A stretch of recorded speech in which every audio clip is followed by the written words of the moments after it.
Hello students, welcome to NM education. आज video रे तुम 10th क्लास एमआईएल बुक रा फर्स्ट चैप्टर वंदे उत्कल जननी पद्य को आवृत्ति करिबा एवं आलोचना करिबा। एही कवितार कवि हेउछंती कांता कवि लक्ष्मीकांत महापात्र एवं एही कविता 1912 मसीहारे रचना करा जायथिला एवं उत्कल सम्मिलनीर अधिवेशन रे एहाकू गान करा जायथिला एवं आम राज्य सरकार 2020 मसीहारे एहाकू राज्य संगीतर मान्यता देइछंती। प्रथमे पद्यटी को आवृत्ति करि नबा तापरे आलोचना करिबा।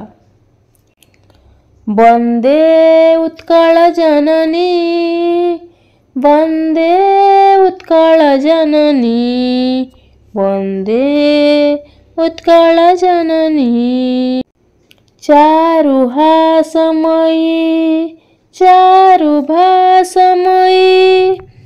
जननी जननी जननी वंदे उत्कल जननी पूतपयोधि विधौत शरीरा तालतमाल सुशोभित तीरा शुभ्रतटिनी कुल शिखर समीरा जननी जननी जननी वंदे उत्कल जननी घन घन वन भूमिराजितांगे नीलभूधर माल साजे तरंगे कल कल मुखरित चारु विहंगे जननी जननी जननी वंदे उत्कल जननी सुंदर साली सुशोभित क्षेत्र ज्ञान विज्ञान प्रदर्शित नेत्र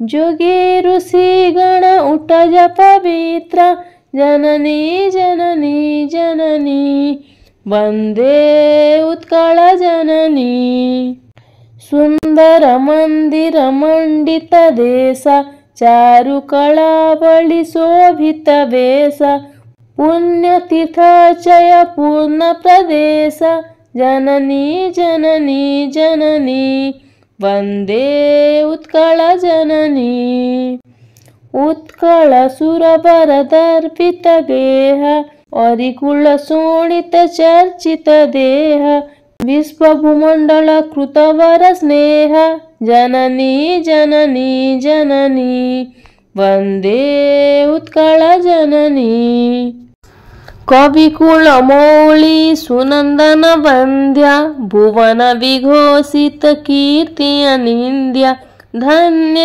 पुण्य चिर शरण्य जननी जननी जननी वंदे उत्कल जननी। पिला माने पद्यटी को एबे तो आवृत्ति करिनले तापरे आलोचना करिबा। वंदे उत्कल जननी वंदे उत्कल जननी वंदे उत्कल जननी चारुहासमयी चारुभासमयी जननी जननी जननी वंदे उत्कल जननी। चारु चारु माने सुंदर, हासमयी माने हस, भाषमयी माने भाषा अर्थात हे उत्कल जननी मु तुमरा वंदना करुछि। जहार हस सुंदर जहार भाषा सुंदर से होइछंती जननी अर्थात मो माँ मो माँ मो माँ। एठारे जननी जननी जननी कही संबोधन करिसंती एवं मु सेई उत्कल जननी रा वंदना करुछि। नेक्स्ट पद पूत पयोधि विधौत शरीरा तालतमाल सुशोभित तीरा शुभ्रतटिनी कुल शिखर समीरा जननी जननी जननी। पूत माने पवित्र, पयोधि माने समुद्र, विधौत माने धोइबा, शरीरा माने शरीर अर्थात पवित्र समुद्रर जलराशि उत्कल जननीर शरीर को धोई दिए। ताल तमाल माने ताल गछ तमाल गछ, तीरा माने कूल तट देश, सुशोभित माने शोभा पाउछि। उत्कल जननीर तटदेश तालतमाल वृक्ष द्वारा शोभा पाउछि। शुभ्र माने स्वच्छ, तटिनी माने नई, कूल माने नई कूल, शिखर माने जलकणा, समीरा माने पवन। अर्थात स्वच्छ जल धारण करिथिबा सही नईर कूलरे जलकणा युक्त पवन बहुछि। तापरे जननी जननी जननी कही से माता बोली कहउचंती। नेक्स्ट पद घन घन वन भूमि राजित अंगे नीलभूधर माला साजे तरंगे कळ कळ मुखरित चारु विहंगे जननी जननी जननी। अर्थात उत्कल जननीक शरीर घंच वनभूमि रे परिशोभित। से घंच वनभूमि रे केते जे विभिन्न प्रकार वृक्षलता गुल्म आदि विराजित अछंती। सतरे महा आकर्षण सृष्टि करे। तासह नील पर्वतमाला गुड़िक तरंग भली उत्कल जननीक शरीर रे सजाई होई तरंग आकार रे शोभा पाउछंती। से सब विषय रे कवि कहिसंती। तासह उत्कल माटीर आकाश रे सुंदर विभिन्न प्रकार पक्षी मानकर कलकल राब मुखरित हेउथिबा कथा से मध्य एठी कहिचंती। सतरे ए प्रकृतिर मनलोभा दृश्य देखिले सतरे मन लोभी जाए। नेक्स्ट पद सुंदर शाली सुशोभित क्षेत्र ज्ञान विज्ञान प्रदर्शित नेत्र जोगी ऋषि गण उटज पवित्र जननी जननी जननी। अर्थात एही पदरे कवि उत्कलर शस्य क्षेत्र उपरे ध्यान देइछंती। उत्कलर शस्य क्षेत्र सुंदर धानरे परिपूर्ण। ता सहित ओडिशा एवं ज्ञान विज्ञान क्षेत्र रे निजकु आगेई नेबारे व्यस्त।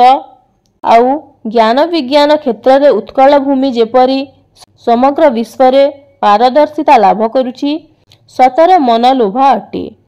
तासह अनेक जोगी ऋषिगणकर कुटीर अटई ए उत्कल जननी। आउ सेही महापुण्यवंत सन्यासी बा जोगी ऋषि मानंकु नेई ए उत्कल पीठ धन्य होई जाइछि। तेणु कवि उत्कल मातांकर गुणगान करिसंती एठी।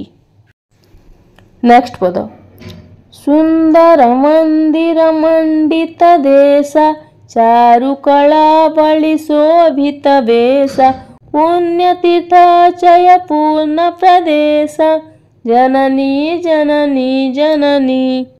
अर्थात सुंदर मंदिर मानकरे उत्कलर भूमि विमंडिता। देख पुरी जगन्नाथ मंदिर, कोणार्क मंदिर, राजाराणी मंदिर, मुक्तेश्वर मंदिर सतर क्यों कालरू क्यों ऐश्वर्य को नहीं एठी विराजमान करिसंती। ताहार टिके मध्य ऐश्वर्य क्षुण्ण हेबार नाम नेउनी। एसबु उत्कलर कला और स्थापत्य जोगु ही संभव होई परिछि। उत्कलर कला भास्कर्य सतरे माने मो ओडिशा को बहु वर्ष धरी आसुचंती। तासह ए उत्कल माटी अनेक पुण्य तीर्थ रे परिपूर्ण होई अछि। शंख क्षेत्र, अर्क क्षेत्र, गदा क्षेत्र एपरि अनेक क्षेत्र द्वारा ए उत्कल भूमि विमंडिता। तो ए पुण्य तीर्थ को बहन करी आम उत्कल माटी आज धन्य होईछि।